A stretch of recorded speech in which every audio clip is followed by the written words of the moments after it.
computer went to sleep. All right, this is a wonderful session, and what I'm going to do is introduce all of the presenters, and at the end of the session, we'll open it up for question. That way, we're not going to have to stop and disrupt the flow. Kimberli Lee is the first presenter. She's a professor of English at Northern State University in Oklahoma, where she teaches Native American literature, rhetoric, and writing. She's been a Sandhills fan for 40 years and a Sandoz scholar since 1996. She's published 2 books, I Do Not Apologize for the Length of This Letter, Mari Sandoz and Native American Rights, which is a fabulous book. If you haven't read it, you should put that on your reading list. And Indigenous Pop, contemporary Native music from jazz to hip hop. So she's originally from Texas and now lives in Keys, Oklahoma. She loves gardening, rock collecting, and petting her dogs. Courtney Kuba grew up never having heard of Mari Sandoz and her work, which is stunning, but whatever. Well, she's from Wyoming, okay. But through her position as assistant archivist for the Mari Sandoz Heritage Society, she's become familiar with the author and fallen in love with her writing. She enjoys helping others in their research into Sandoz and the interactions with the public, especially when she has time to give tours of the archive, which is fabulous. Courtney works in Chadron, Nebraska on the Chadron State College campus, where she earned her BA in history. She's currently pursuing her master's with the University of Nebraska in Kearney. And our third presenter for this session will be Brock Anderson, who is originally from Alliance, Nebraska, and he found a niche for history early on through many of Mari Sandoz's writings. Like Sandoz, Brock shares the same passion for the Northwestern Nebraska region with his own family ties. Additionally, Brock graduated from Chadron State College with his bachelor's in social science education and has since explored more of his Lakota heritage through his current research. More recently, Brock completed his master's thesis at the University of Nebraska-Kearney, entitled Northwest Nebraska and the Pine Ridge Reservation Before and After the Wounded Knee Massacre. In addition to his research interests, Brock also is an adjunct professor at the University of Nebraska at Kearney and the Community Engagement Director for the Buffalo County Historical Society Trails and Rails Museum. Now, Mari couldn't be with us today, and neither could Kim, but for different reasons. So, and so I am going to present Kim's paper for her. And she writes, now, when we were corresponding, she asked if I would read her paper with a Texas twang. And to spare all of you, I will not. And so I'll go ahead in my own accent-free voice. So first, I'd like to say thank you to Renee for reading this paper for me, as I cannot be with you here today. Ironically, I couldn't come to Lincoln because I'm having health and wellness issues myself, tooth problems, that we don't want to get into here. Secondly, I'd like to thank the Heritage Society for inviting me to present. You folks have always been supportive of me, gracious and generous people, and I appreciate that. My presentation today centers around Mari's own encounters with health issues and her long interest in medicine and medical topics of the Great Plains and the Sandoz region in particular. My contention is that much of this interest she had in this area comes from her father, old Jules. And it's likely that a dearth of medical care in her childhood out in the Sandhills piqued her interest in health issues as well. So like pieces of a crazy quilt, I'm setting out to connect Jules' interest to medicine to Mari's experience with her own health issues that she later faced in Lincoln and still later in New York City. As many of you probably know, Jules was a medical student in Zurich as a young man before coming to the United States. He was quite full of himself during those years, and his extravagant allowances request rankled his parents, and eventually they cut him off from their finances. His arrogance knew no bounds, and after clashing with his father once again, he quit medical school and took off for America. His plans to take along his lovely girlfriend, Rosalie, fell through. However, he did take along with him a large book of pharmaceutical and medical writings and formulas, and I don't believe he ever completely lost interest in medicines, cures, and treatments for ailments. Young Mari had seen the book several times, and I feel certain that Jules kept it as a handy reference. Mari tried to find the book after Jules passed away, but her mother thwarted her efforts. It would be a couple years before Mari Sandoz would relent and speak about Jules with her daughter. Mari later found the old book ruined in a damp, musty meat house in the Sandhills.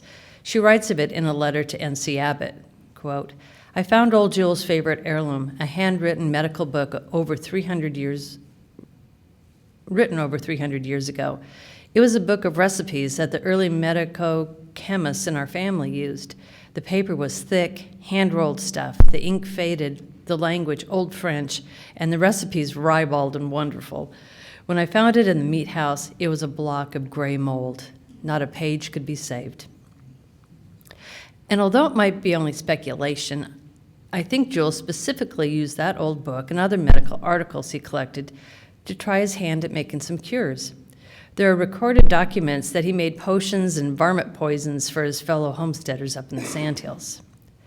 Additionally, after Jules' well accident, and most of you know he fell down the well, and his resulting stay at Fort Robinson under the care of Dr. Walter Reed, he would often speak of his experience.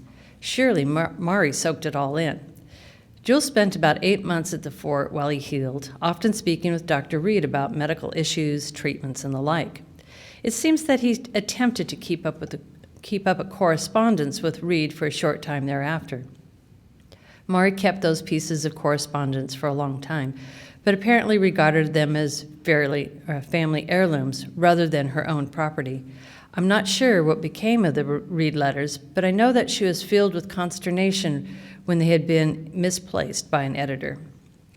It seems to me that Jules' attention to medical topics piqued Mari's interest in them as well. Growing up as she did in a region and a time when physicians and medical care were scarce, maladies and mysterious illnesses intrigued her. One of the most persistent health problems Mari suffered were from migraines. These plagued her since childhood and throughout a good portion of her adult life until she was prescribed medication to help alleviate them. Stouffer relates that these headaches, that would sometimes last for days, were related to stress. And as we know, Mari did live with a good deal of stress. But I often wondered if her childhood experience of snow blindness contributed to those painful, debilitating episodes. As she said, the headaches often affected her vision.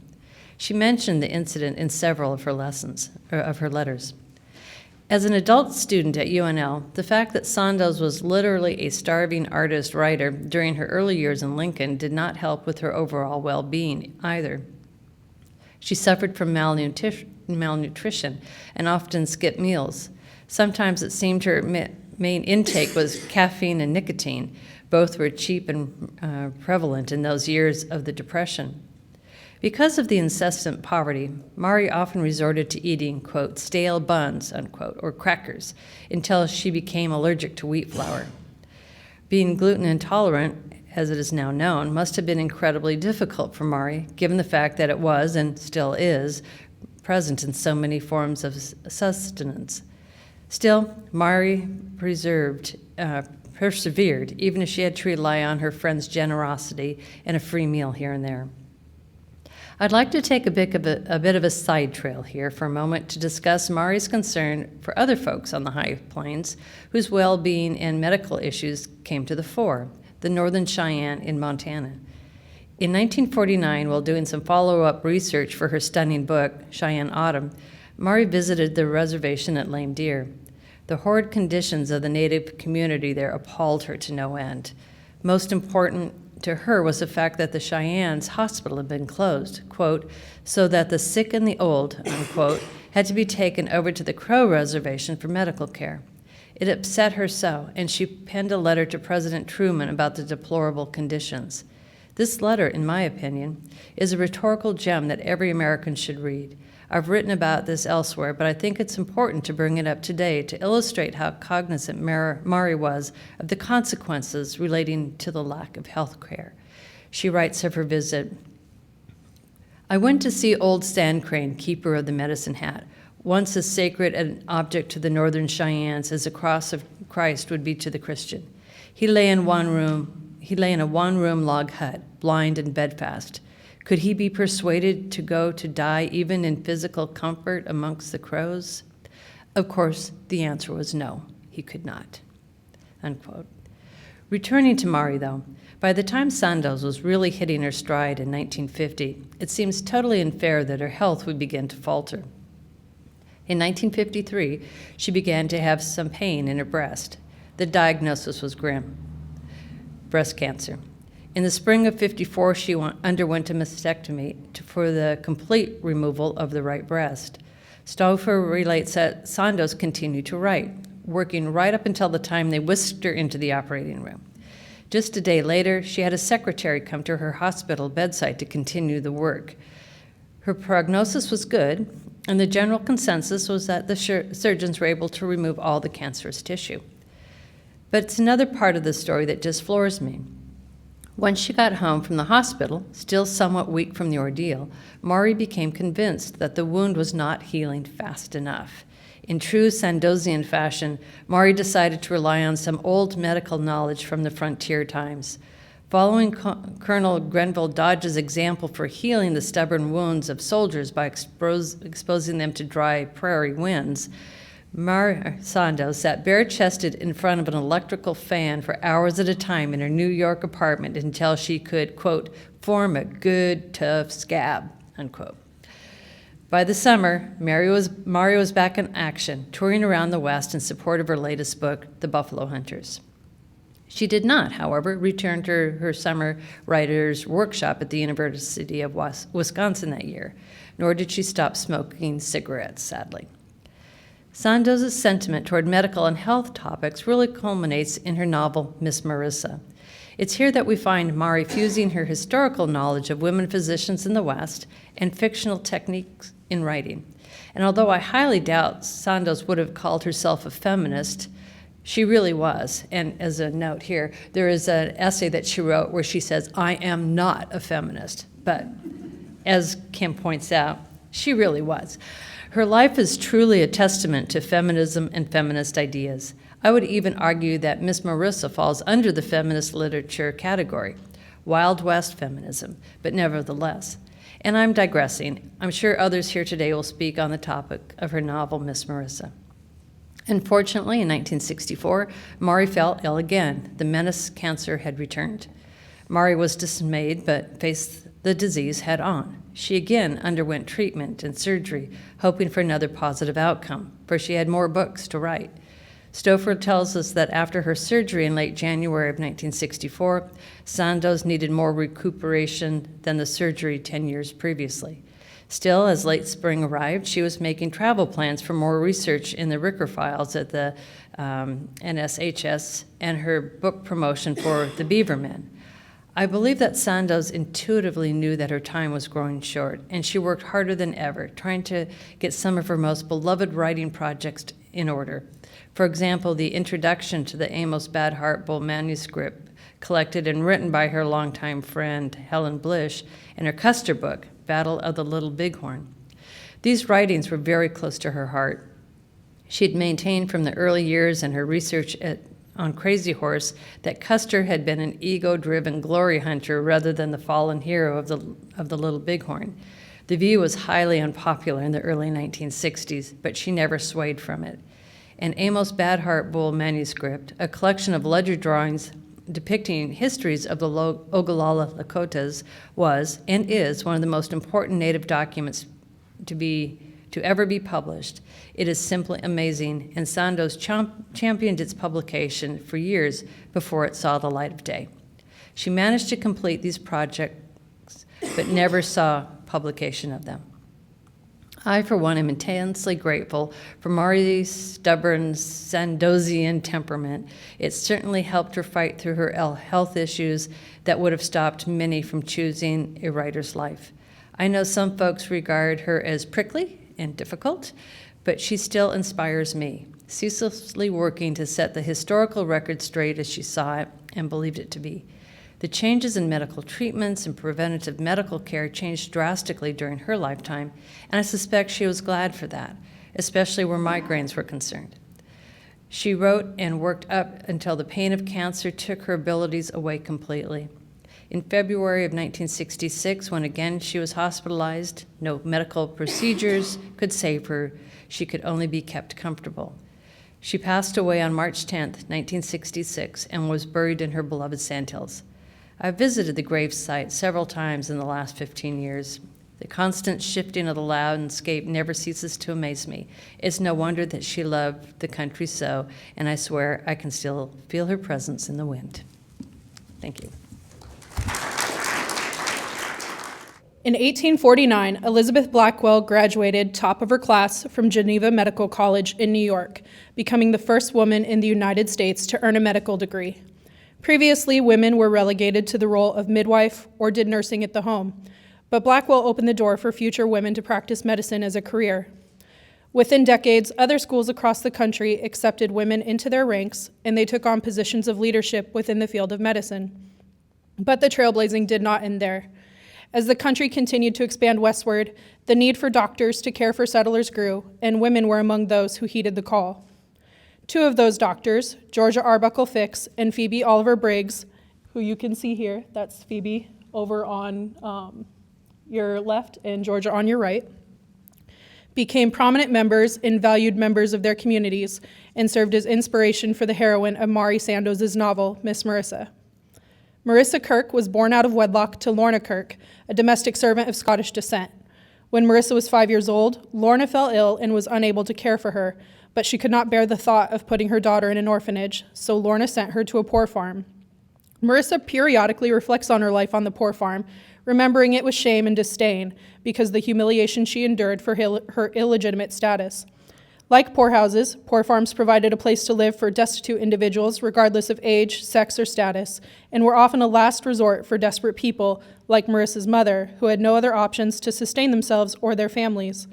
Residents like Marissa worked the land, tended to livestock, or labored in the home in exchange for food and lodging until they were granted permission to leave. Marissa's experience at the poor farm ends when she is 9, after her mother marries Robin Thomas, a grader for the railroad. Together with their son Jackie, they retrieve Marissa from the poor farm and bring her home until she begins teaching at 15. Shortly after Marissa earns her teaching certificate, Lorna succumbs to tuberculosis.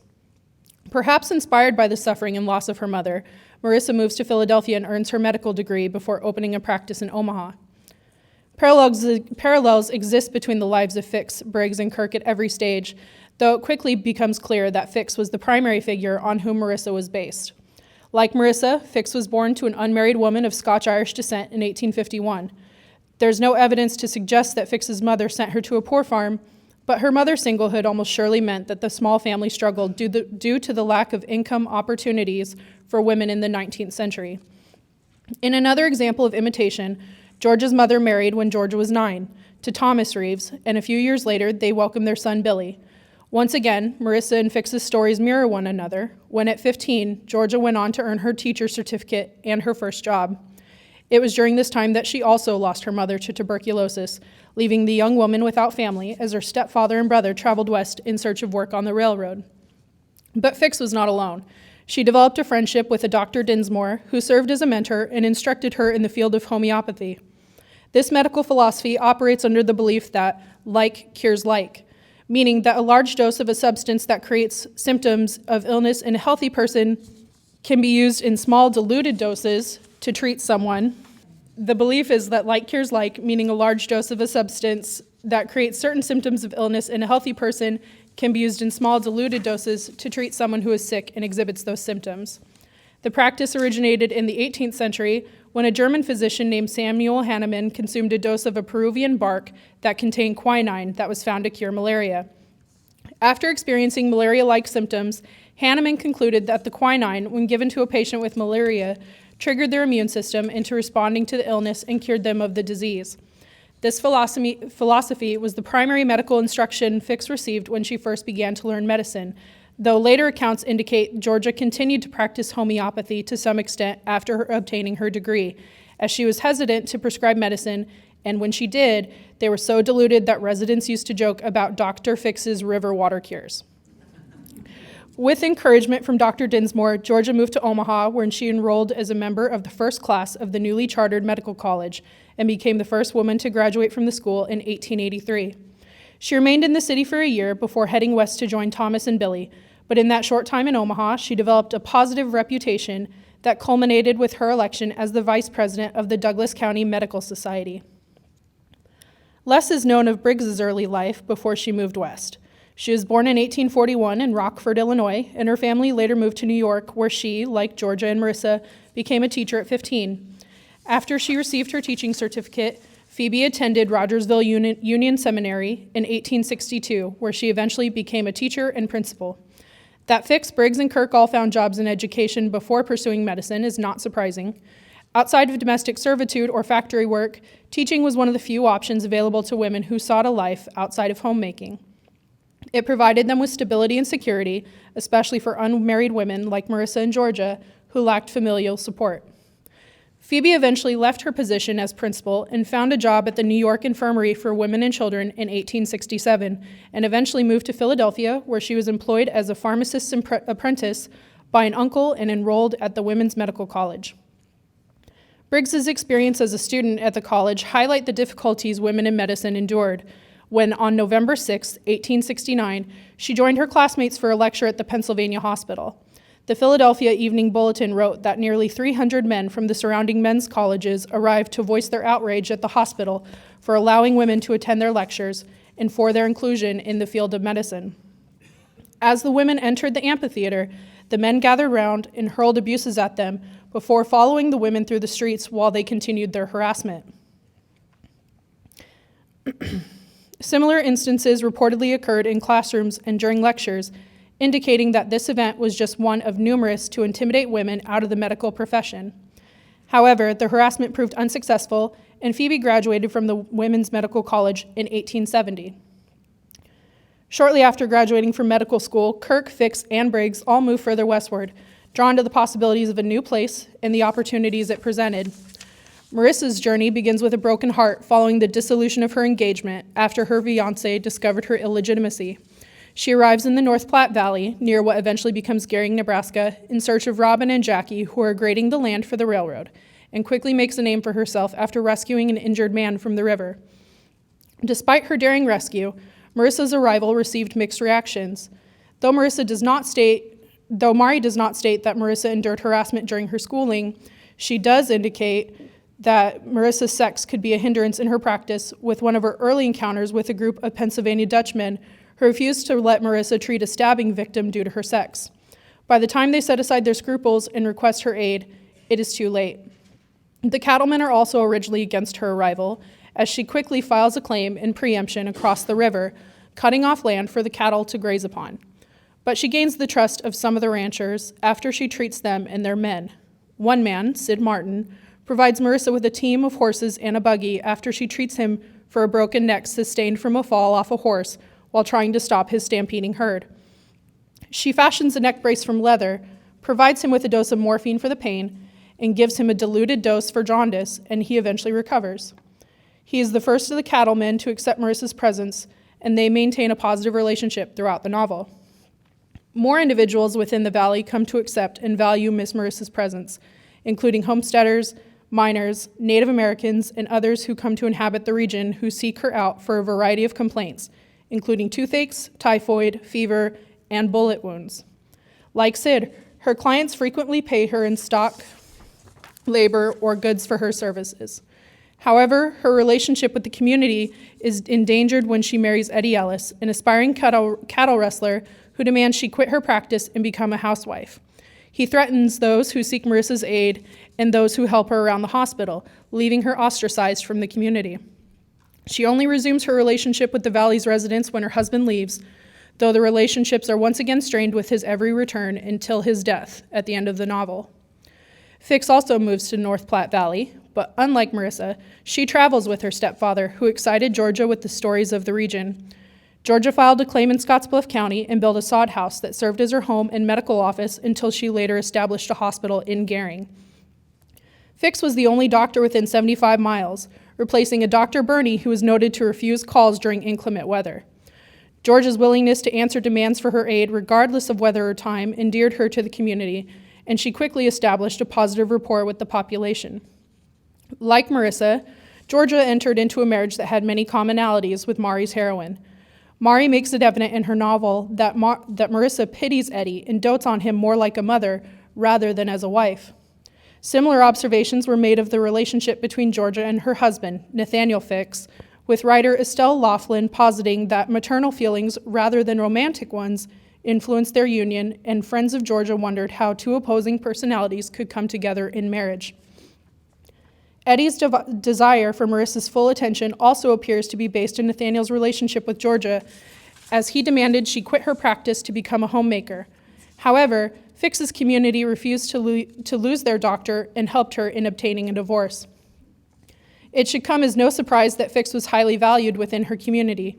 She just demonstrated such a level of compassion for her patients and the general population that she was remembered with great fondness decades later by those who knew her. Not only would she respond to calls regardless of the time and weather, but she lent a hand even when she lost a patient. When one of her patients succumbed to smallpox with no family or friends to attend the funeral, Fix stepped in, organizing the man's funeral and giving the last prayer at his grave. She did the same for a child who died of typhoid by preparing the body for burial and organizing the community to provide a coffin and clothing for the child. In addition, she provided lodging to students and food to supplement the diets of her patients. Marissa provides similar services in Sandoz's novel, providing patients with extra food to improve their diets and giving children a place to stay during the week for school. She even assists with the burial of a young girl who died following a snake bite by wrapping the child in one of her shawls and reading from her prayer book at the burial. Throughout her career, Georgia treated a variety of injuries and ailments, many of which are referenced within Miss Marissa. Her payments also mirror Marissa's, as the doctor frequently received payment in stock and goods rather than money. But one of the most memorable moments in Sandoz's novel comes straight from a case handled by Fix, when a man named Eli Beebe fractured his skull after injuring himself while digging a well. Taking a $50 from her pocket, Fix hammered it flat on a rail iron and fixed the plate to his skull. Mari recalled meeting the man when she was 5 years old with the plate still in place, and it remained there until he passed away at the age of 80. This same event occurs almost to the letter in Miss Marissa, with the heroine crafting a silver plate from a coin after a man injures himself while digging a well. Briggs's experience as a doctor varied greatly from those of Fix and Kirk. A year after graduating, Phoebe accepted a job from the Society of Friends to serve as the primary physician for the Oto and Missouri tribes on the Kansas-Nebraska border, serving 800 Native Americans. Similar to Georgia and Marissa, Dr. Briggs covered a vast territory. 4 times, she was the only doctor in the region and sometimes traveled over 100 miles to attend to a patient. Briggs's dedication quickly earned her the respect of her patients and surrounding communities. When she married her husband, a trader named John Briggs, tribal leaders acted as witnesses and signed her marriage certificate. She was so respected that she was invited to join on a 2-month buffalo hunt for their honeymoon, and the Sioux included them in a tribal feast where Phoebe was presented with a ring by a war chief. One article describes how the doctor was freed after being captured by a band of Native Americans because she was recognized as a medicine woman. None of these events occur within Miss Marissa. However, Dr. Kirk is included in other occasions, such as the breaking of wild horses and dances. These invitations demonstrate Marissa's acceptance into the community, much as the inclusion of Briggs in feasts and hunts did for her. Because of her dedication to her craft and patience, Marissa, much like Phoebe, was rewarded with the gratitude and recognition of those she served. It comes as no surprise that Mari took inspiration from Georgia Arbuckle Fix and Phoebe Oliver Briggs, as their fortitude, experiences with sexism, challenges in the field, and impact to their communities were extraordinary for their time. In crafting her novel, Mari clearly drew upon the lives and personalities of these miraculous women to create a heroine who demonstrates strength and compassion despite the numerous obstacles laid in her path. Mari's devotion to the details in her novel honor Fix and Briggs, ensuring their contributions to the growing West will be remembered if deed, if not in name.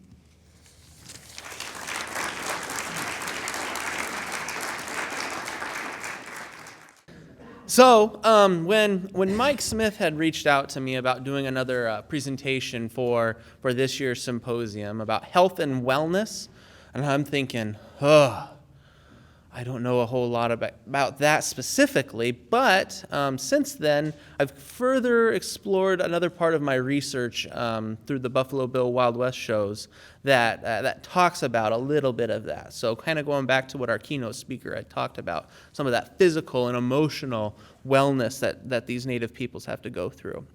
And so that's a great image there of the Buffalo Bill Wild West show over in Europe. And a lot of this research is going to come from various historians, other writers. You see I've got a John Neihart quote there. And there isn't really a whole lot of evidence that talks about these health and wellness actions going on with Native peoples during Wild West shows, such as like the Buffalo Bill or the 101 Miller Ranch. But we can kind of piece some of this stuff together. And so whether your opinion about John Neihart's work it's a direct conversation with Black Elk or not, there's still a part in there that really piqued my interest. And so, where I quote, "After we left our people crying there," he's talking about in Rushville, "for we were going too far across the big water. That evening where the big wagons were waiting for us on the iron road," meaning the railroad. "We had a dance, and then we got into the wagons." So in doing some of this research, I'm looking at some of the emotional, physical tolls this is taking on these folks, specifically the Oglala. Red Shirt, the gentleman over here on your left, is going to be one of those folks that's going to be a major player early on in the Buffalo Bill Wild West shows, and so much so that he sends on a message to the agency talking about getting ready to go to Europe, getting ready to get on the boat, and he is quoted in the Rushville Standard saying that there's a lot of uneasiness among the Native peoples on getting ready to get on the ship. There's this spiritual element that if they cross this big water, that all of a sudden all these, the Lakota, the Oglala, these Native peoples are just going to start disintegrating, and that their bodies, they're never going to be able to be laid to rest. So there's that other mental health aspect that's at play with these Wild West shows, not only some of the physical toll, but as well as the spiritual. Some other works that talk about the Wild West show: Louis Warren, Buffalo Bills America, William Cody, and the Wild West show is a fantastic read. It describes in detail some of these things, so much so that he talks about how Buffalo Bill in this specific show would treat Native peoples far better than some of his non-Native counterparts as well. And at first, I'm thinking, I'm really questioning that a lot more. But at the same time, you have to understand he has to solicit these actors, these folks from the reservation, in order to have them in the show.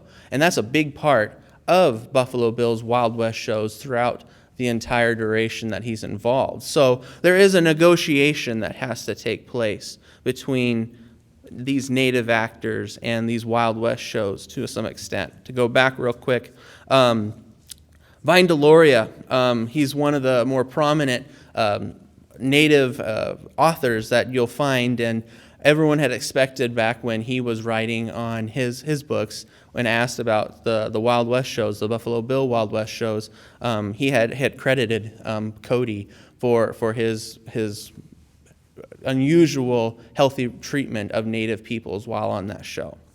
Now, this is prior to 1890. And with a few rough years, 1888, 1889, and coming back in 1890, there was a lot of deaths among the Oglala specifically. So we're talking 5-6 folks a year that are dying while overseas or across the other parts of the country, and it's starting to make waves in the press. And so Buffalo Bill specifically, he's become a target for this press, this bad press. And so the U.S. federal government takes a hold to this, and agencies across the United States are saying no more Indians for shows, none of these other performances that Native Americans are supposed to take part of. And that starts in that March, April-ish month of 1890. And also at the same time, we have ghost dancing that's starting to take place. So Buffalo Bill and his role in some of this health and wellness, not only in the physical and emotional state, but some of the spiritual aspects as well. Buffalo Bill is credited to have allowed Native peoples to continue practicing their culture while on their shows in a more private way that they couldn't do so on the agencies themselves. So I hate to ever paint a romantic picture of someone like that, but there's still a lot of research to be done about Buffalo Bill specifically before 1890 and some of his shows. But more or less, with Buffalo Bill's success, there's going to be more that follow in his footsteps with other Wild West shows. And before that, around the same time as you're looking at the Kickapoo medicine.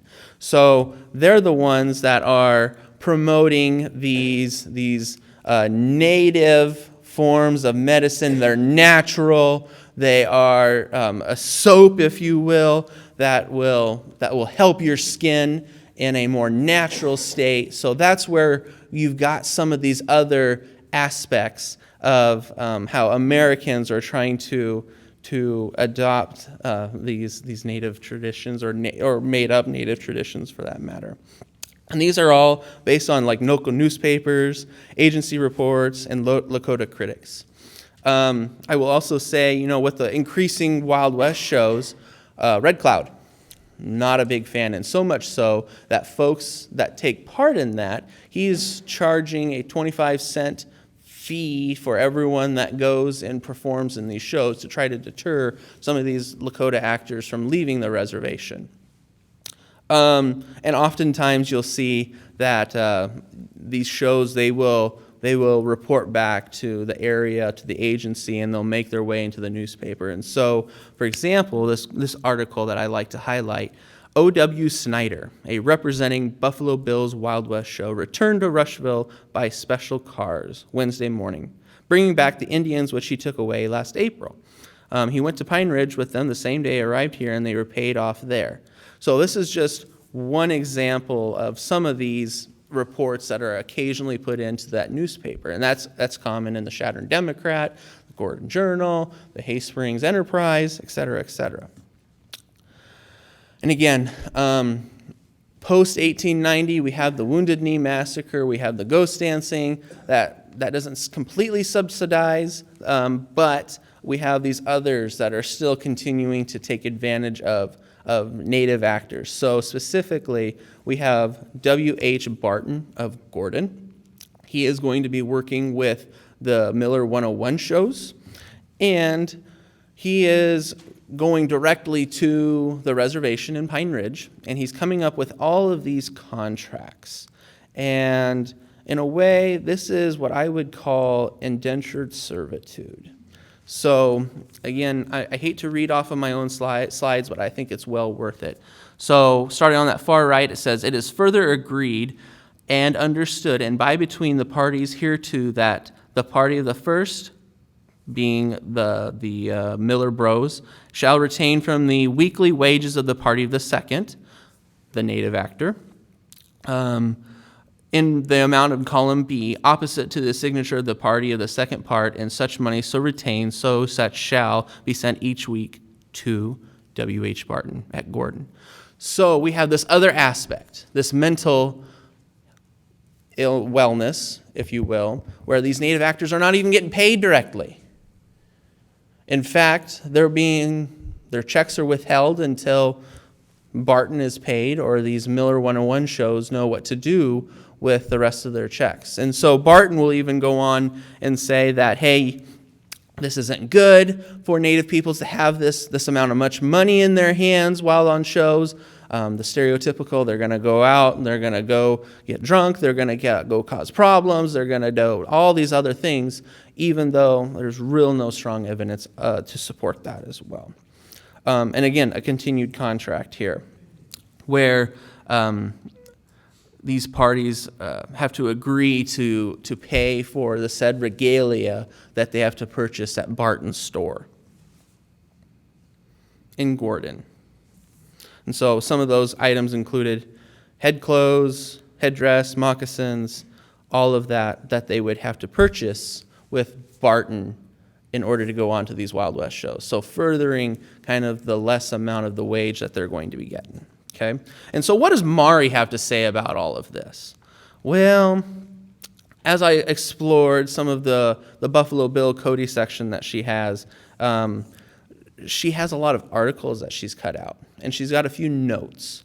And it's really kind of hard to ascertain exactly where she was going, but she's got a lot of the romantic elements of Buffalo Bill that she's researched and that she's looking at. But we've still got a lot to look through in terms of what Mari's thinking about this aspect of Buffalo Bill and specifically these Wild West shows. And so where do we go from here? First, we've got to ask Native peoples themselves. They have a great oral tradition. Vine Deloria has talked about it some as well, but asking Native peoples themselves about their ancestors' experience. We need to further explore some of the Mari Sandoz collection, the parts that haven't necessarily been known so much about, but with some big news as of that I've heard yesterday, that will be a promising future here before too long. And then we need to continue these consultation of records of Wild West shows for signs of Native health and wellness, whether it be in that form of that physical, emotional, or a spiritual element. So with that, I think I'm about out of time. So thank you all. I appreciate your time. I have a question for both of you. The first, I do remember my mom talking about Kickapoo joy juice. And I don't know if you've ever heard that phrase, Kickapoo joy juice, something really strong. But anyway, that reminded me that in the 1890s when people were using Native Americans as a way to show how healthful their lifestyle was, that's a reflection, it seems that a reflection of rejection of modernity, of urbanization and then, the new modern way of life. I just wanted to know your thoughts on that and comparing it with perhaps the 1960s, the 1970s, when... So even then, the thought of kind of how people in the late 19th century and the 1960s, it's vastly different because there's still a push to have Native peoples accepting and assimilate to American values. But then you have this whole other animal that's, you want to see this culture before it dies, right? That's kind of the idea, that you want to see the last Indians before they're gone. And there's that capitalistic element that's taking place, so that way you could have this Kickapoo medicine, this natural remedy that was made by Indians, right? So there is that element. But whereas in the 60s, there is this movement by Native peoples to retain and regain those rights through political, social, and economic means. So.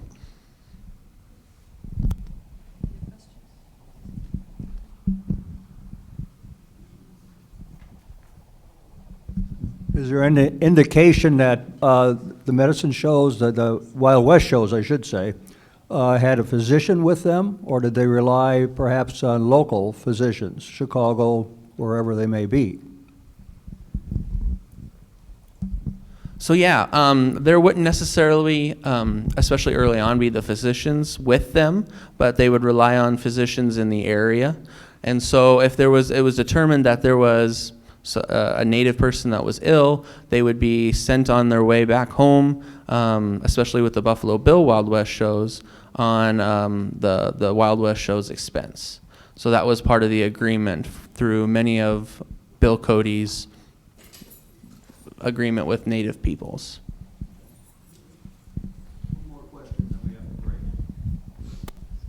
This is for Courtney. Did Sandoz know Briggs or Fix, or how did she become familiar with their stories?